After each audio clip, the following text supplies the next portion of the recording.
Good afternoon, it's just gone 4 p.m. Welcome to your Word on Wearside with me, Beth King. And me, Andrea Anastasia. Coming up, Black Friday has arrived and bargain hunters are in full force to bag a discount. The price of cigarettes has gone up. We find out how smokers in the region feel. And One North Shields mom is causing a stir when it comes to Disney classic Sleeping Beauty.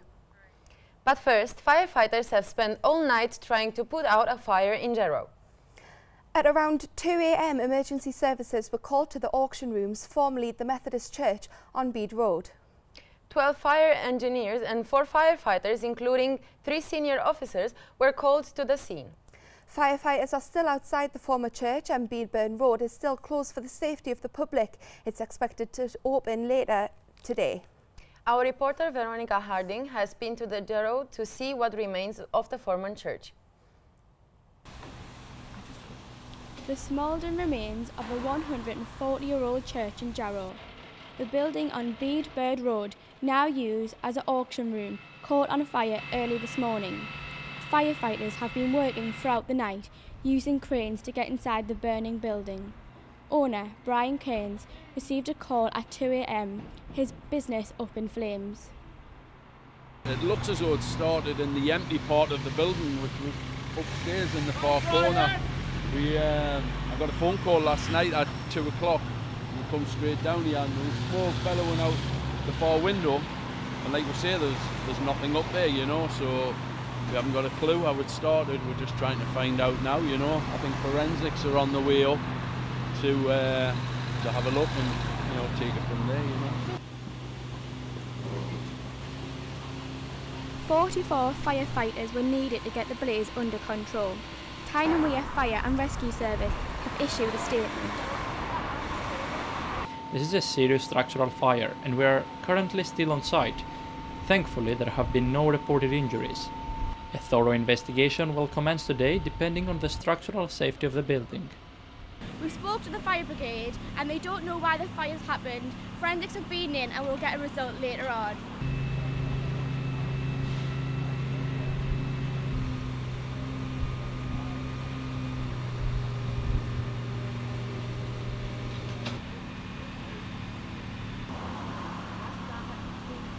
Council have been up this morning to have a look at it. I think the gable's got to come down this bit here because they're deeming it as unsafe, you know.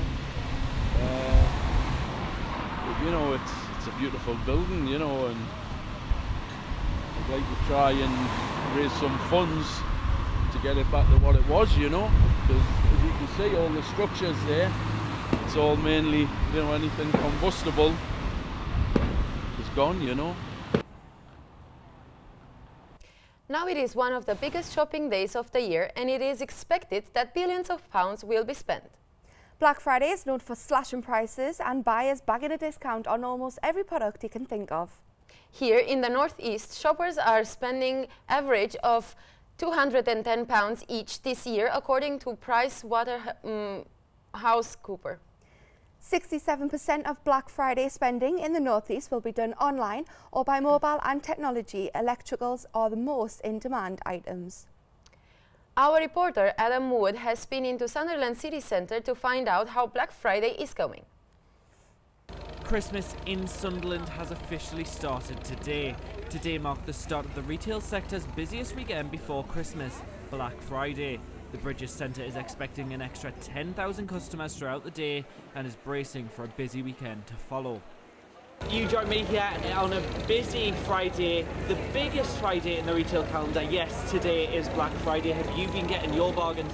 We took a trip inside the Bridges, which is just over to my left, to see Centre Director Andy Bradley. Well, they actually account for Black Friday now, so they plan for Black Friday, they plan the sales, they plan the staffing for it. So it's not a one-off event anymore, it's planned. They know that they're going to get a huge boost in the sales, and just about every store in the Bridges is in Black Friday sale today. You might have seen your inbox full of Black Friday deals, but it's not just big retailers, online or in store, that are benefiting.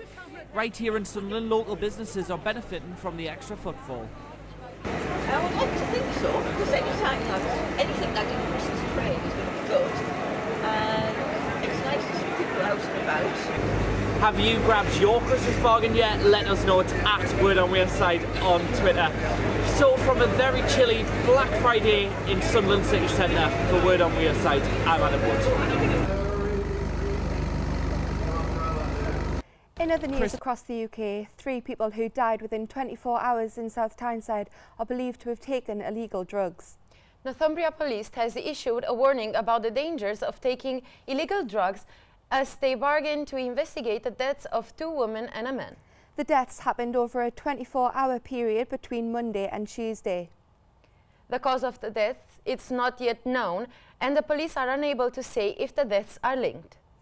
Visitors to tonight's Christmas switch-on in Pallion are being asked to complete a mouth swab which could potentially change the life of a 7-year-old girl. Chloe Gray from Skillsworth suffers from a condition known as diamond black fan anemia, which affects just around 700 people in the world, meaning she is reliant on blood transfusion for survival. Her only hope for a cure is a blood stem cell transplant, but even her own family are not a match and have appealed for help to find a donor. The cost of a pack of 20 cigarettes will soon be going up from £9.91 to £10.40. North East Anti-Smoking Campaign Group ASH are pleased with the announcement. They've said these measures will help bringing the end of the tobacco epidemic and step closer by discouraging young people from taking up smoking and encouraging adult smokers to quit. But North East smokers are not happy about it. Now there'll be a whole new level of relaxation at the Newcastle cinema very soon. Odeon Silverlink will be the first in the country to have an IMAX screen complete with newly launched Odeon Lux reclining seats. It will make watching films much more comfortable, and the screen will be one of the first in Europe. The new facility launches this Monday. Sunderland City Council is launching a new recycling and rewards campaign to encourage local residents to be more environmentally friendly. The Be a Better Recycling campaign asks residents across the city to pledge to recycle more items and to use the right bin for the right waste. Those who do will be entered into a monthly prize draw. Amy Golden has more. Recycling, a small effort that is a big help to the environment. And now Sunderland City Council is rewarding that effort. People who pledge to recycle more and use the right bins will be entered into a monthly drawing for £50. Schools that pledge to recycle more will also have an opportunity to win prizes. The scheme raises awareness and gives advice about what goods to recycle and the best way to do so.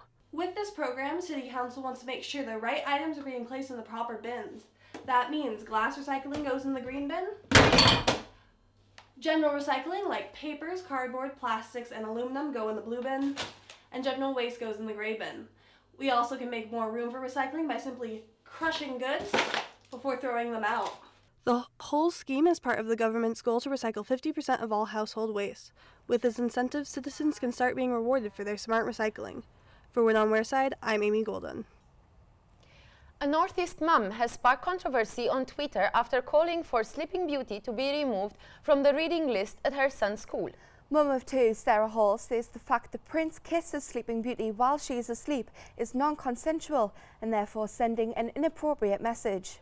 People have taken to Twitter to voice both support and outrage at the suggestion, and the mother responsible for the comment is receiving a lot of backlash for suggesting to remove the story from the school's reading list.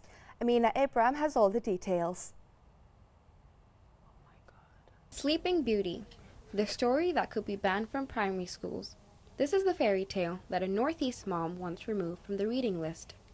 At Hallmeister tweeted earlier this week that attitudes towards sexual behavior will never change if stories like this are being taught to children. The mom thinks that the story has inappropriate sexual content as there's a non-consensual kiss between the prince and the princess. Hundreds of people on Twitter disagree with this. The tweets, some of which have been offensive, have opposed the view, saying things like it's a fairy tale, get over yourself, and that it's madness trying to ban it. Some have even found issues with other fairy tales, sarcastically pointing out that Beauty and the Beast represents forced love and that Cinderella was a gold digger. I think it's time for some people to grow up. I've never really thought about it, so I would say just leave it, like keep it in the schools. I think the country's too politically correct. Trying to be. It's a kiss, for goodness sake. What's wrong with a kiss? It cures the world. I think the world's gone mad, to be quite honest. I have a 6-year-old son, and albeit it's a different concept, but I just think it's a fairy story. It's what kids enjoy, do you know what I mean? And I just think it's going beyond the realms of being non-consensual. I think it's a fairy story. It's what kids enjoy, you know. I think it's absolutely ridiculous. I mean, it's a child's fairy story. The children love it. What's the problem? I mean, if you didn't kiss us, you wouldn't wake up. I think it's going a little bit over the top. It's a fairy story. I think it's only right you teach children boundaries. I think in the right context, it's right. You should teach children. You don't have to do things, but this is a fairy story. The rest of us have grown up with it. Sorry. Political correctness has gone mad, isn't it? They'll be banning Snow and White and the Seven Dwarfs, you know, when it kisses wakes her up and all that sort of thing. It's a nice little story, for goodness sake. I don't really think it should be banned at all. No, I think that's pretty weird, to be honest. I mean, like, it is a non-consensual kiss, which makes sense, but at the same time, it's a fairy tale that's made for kids to show that, like, true love can happen and everything, and that, you know, it's all about trying to, like, find someone that you care about. But I think if you look at it in a real world scenario, it could be seen as a bit weird, but it is, like I said, a fairy tale designed for kids, not for adults, and made purely just to show that, you know, like, true love can come together and whatnot. And I think that's what's supposed to be, not that, you know, like a creepy guy climbed into a girl's bedroom and wanted to get some action. So yeah, I think it's definitely shouldn't be banned, to be honest. I think it's a bit weird that they're trying to, and it just shows that, like, people are just getting a bit too, like, offended by things too easily these days. Parts of the northeast are lit up more than usual as festive lights were switched on across the region last night. Hundreds of people gathered in Sunderland, South Shields and Gateshead to watch the illuminated displays. Pop star Pixie Lott performed a string of her hits at Keele Square in Sunderland. She was joined by fans and the Sunderland's bid team. Other performances include the Empire Theatre Community Choir and Diamond Hall Junior Choir. The switch on was supported by the NSPCC charity and its Light Up Christmas for Children campaign. That's all for today. Make sure you join us next week at the same time for more of your latest news. Good night. Good night.